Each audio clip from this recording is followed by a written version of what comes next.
Hello, my lovely friends. For social studies, we are learning about a new country. So far, we have gone to and learned about Peru. We've gone to and learned about Mexico or Mexico. We have gone to and learned about El Salvador or El Salvador. And today, we are going to learn about a new country, which I'm about to teach you once I show you on the map where we're going. Hey guys, so far we've been to North America, and that's where we went to Mexico um, and and El Salvador. But today we're going to go back to South America. That's where we saw Peru or Peru. Remember, that was the first one we learned was in South America called Peru. Today we're going to go back to South America, so here, and instead of looking at Peru, the red country, we're going to look at this one that's in the color pink called Ecuador. And we actually have a friend, Samantha. She is from Ecuador. Her mom and her family are from Ecuador. So what I'm going to do is to learn about Ecuador, we're going to read a story. Okay, so this is the book called Ecuador. This is Ecuador, beautiful, wild, full of wonder. Ecuador is one of the smallest countries in South America, yet more than 16 million people live there. And again, it shows you um, North America, South America, and it shows you where it is. Ecuador. Ecuador lies along the equator. In fact, the word Ecuador means equator in Spanish. So see this red line that's in the middle of the map? This shows where it's the hottest in the whole world. This line is like the hottest place of the world. So Ecuador, the country, is right on the equator. So they called the country Equator, but they said it in Spanish. So Ecuador or Ecuador. And then you can see that's why they have some nice beaches because it's so warm, it's so hot. The country has jungles, plains, and mountains. So you can see the jungly like forest, you can see some water. Ecuador even has volcanoes. One of the biggest is called Cotopaxi. Sometimes it erupts. Cotopaxi volcano, right here. Cotopaxi is part of the Andes Mountains. So interesting. So lots of countries we've read about have volcanoes in them. The Galapagos Islands are part of Ecuador. They are home to unique creatures. Tortoises can weigh 500 pounds.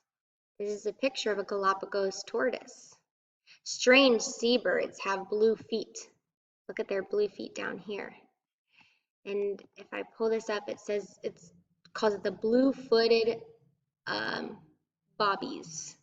That's the name of the bird. They're called bobbies. And then let me move this. It says many tourists visit the islands each year. People lived in Ecuador for thousands of years. The Inca were one of the earliest groups to settle there. Now, if you notice, the Incas also lived in Peru. So it looks like they lived in both of these countries. Those were the native people, the indigenous people who used to live, in Ecuador and Peru. The Incas were one of the earliest groups to settle there. The Inca once ruled much of South America. So see, it's not just Ecuador and it's not just Peru. They kind of were all around. And these are some clay objects made by the Incan people. Pretty cool. In the 1500s, Spain fought the Inca and won control of Ecuador. Then Ecuador became a free country in 1822. So, remember how the Spanish came over and they took over lots of countries that we've talked about so far? Every single one they've took over? Well, guess what? They came over and they took over Ecuador too. So, the native language, the Incas who lived there, they were pushed out, they were treated poorly, and in place, the Spaniards ruled and they forced everyone to speak Spanish, remember? Ecuador's capital city is Quito. It sits high in the Andes Mountains. So you can see they're up in the mountains and look how big this city is. Quito is the second highest capital in the world. So it's really high up. Like we're right on the bottom of the ground, but this city is on the top of the mountains. So it's pretty high up. More than 1.5 million people live and work in Quito. That's the city, Quito. Oops. The largest city in Ecuador is Guayaquil. More than 2 million people live there. Large lizards make their homes in the city's parks. The scaly animals are iguanas. Iguanas can grow 5 feet long. So you can see some of the houses in this city and the iguanas. Those are big.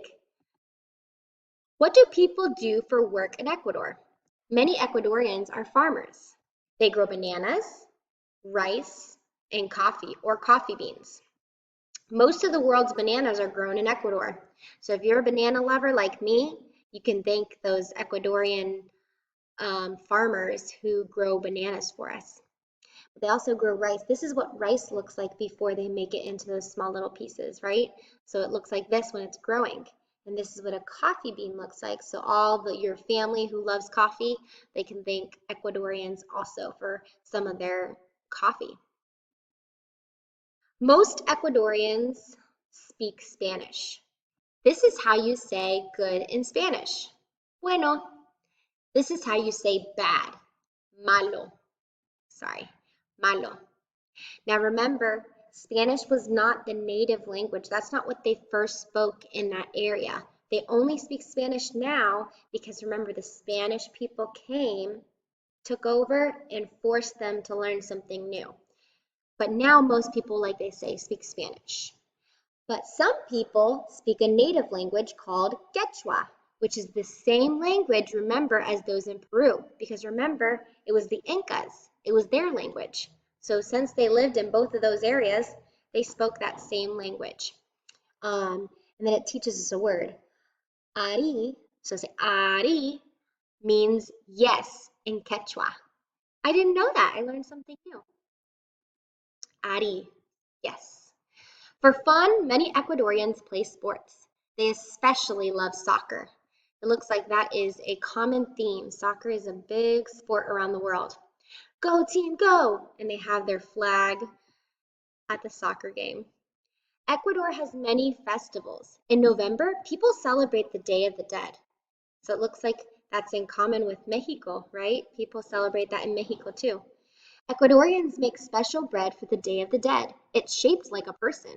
You see how they do the smile for the person and it's like in the shape of a person? On this day, loved ones who have died are remembered. So you can see they're at the grave, remembering those people. What do Ecuadorians like to eat? Well, rice, fried bananas, and meats are popular. Ecuadorians also eat cuy. Cuy is a roasted guinea pig. So it depends on who you are, but some people eat this thing called cuy. It's a type of meat. But you'll usually see rice, lots of rice. They love fried bananas and meats. For dessert, people enjoy morocho. It's a sweet corn pudding. It kind of reminds me of arroz con leche, which is another dessert, but it's called morocho and it's used sweet corn. Okay, Ecuadorians love pasillo music. It's often played with a guitar and flute. This music can be heard throughout Ecuador. So remember those mariachi bands in Mexico? Well, instead of mariachi bands, they like to listen to pasillo music. Ecuadorians also enjoy dancing to pasillo music. And then that is the end of this story, guys. Now, I didn't get any pictures from any families of of Ecuador, so I thought I would show you some pictures that I found on the internet. So here is a flag of Ecuador. You can see like the mountains in the background, the water, the colors, the eagle. And then let's see some things. In Ecuador, like we saw, you have beaches. You have, remember this volcano? Yep, that's the volcano. It's like a mountain looking thing. And then there are lots of mountains, but there's also a lot of green space, the plains. So this is called. A lot of farmers would live here, right? It's great for farming. And then these are some of the ruins from the native people, the Incas. And then these are some buildings and what it looks like in the cities. And I'll show you this one too. This is at a market. You can go and buy, look like there, they made a hammock, it looks like. So you can go to the market and buy all kinds of things that people have made with their hands. And then isn't this beautiful? This is the city of Quito, the capital. You can see this big statue and it's in the middle of the mountains. You can see how high up they are because look, that's the top of the mountain and this is where the city is. Pretty cool, huh? All right, friends, your job at this point is you're going to get onto Seesaw. Again, you're going to click add response, make a video, and tell 3 things you learned about Ecuador. And if you've already, I want you to try to think of something new. So I see a lot of people telling me that they love to play soccer. I love that you're noticing that. That's awesome. But if you've said that for the last 2 or 3 videos, maybe try thinking of something new. What else are you learning other than just the sports that they play? If you've never talked about the sports that they like to play, then that's a great thing to add. But tell me 3 things you've learned in a video, and I can't wait to see the different things that you remember about Ecuador.